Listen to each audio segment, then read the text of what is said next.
Right now we understand, we've been given a very clear message that we're under a lot of pressure, that we need to leave right now. We've been asked many times by people very high up to show some sort of goodwill and just leave of our own accord. There's no reason for us to do that. There's been no court order for us to leave, and our court case isn't until Tuesday. So we have no intention of going anywhere at the moment. Where to? Where do they want you to go? Well, the original plan was that we would move to the refugee camp, which is being set up for us at the bottom of the hill here. It's not ready yet. First of all, it's not habitable, certainly not for a community of over 220 children. But on top of that is that we are now being told that if we don't act like good little boys and girls and get up and leave on our own, we might be denied the privilege of living in those homes. I'm here today to establish the branch office for the Zionist Organization of America in Migron, to make a couple of statements. Number one, that as an American organization, there should be a cessation of all pressure from the American administration for Israel to evacuate any community. It doesn't matter where it's located, whether it be here in Migron or elsewhere.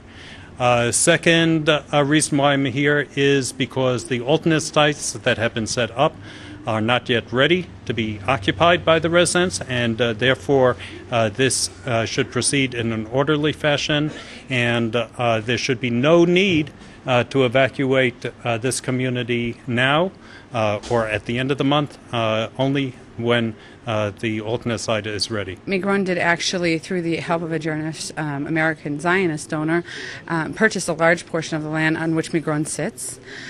There were then accusations thrown about that was done falsely or under peculiar pretenses, but that's totally untrue. It was done entirely above board through the legal system, just as anyone would purchase any other piece of land.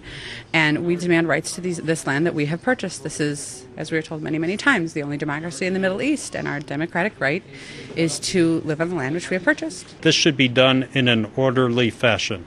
Whether it be moving residents out of their homes or allowing the Israeli judicial process to follow through on all of the possibilities. There is a way to do this, and as a representative of an American organization that believes in due process, our organization feels that this process should be followed in that orderly fashion. What's going on really down there at the bottom of the hill of Migron? From what we understand, there are still a portion of the homes that are not hooked up to water.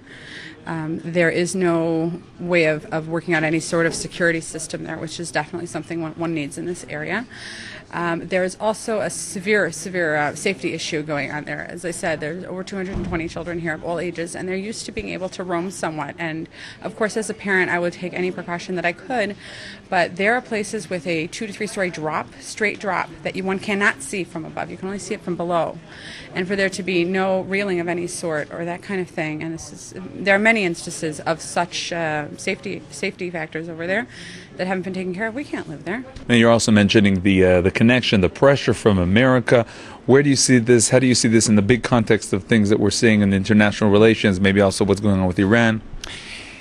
You know, you can speculate that perhaps the American administration is pressuring the Israeli government. If you want our assistance on Iran and other hotspots in the area, that you're going to have to concede. You're going to have to concede on these issues to us. That's speculation. Whether that is the case or whether that is not the case, again, the important thing here is to emphasize that no evacuation should take place under duress, under the duress of U.S. pressure. And I believe that even if it's ready and when everything is okay there and everything's safe, we're still talking about leaving homes in the land of Israel.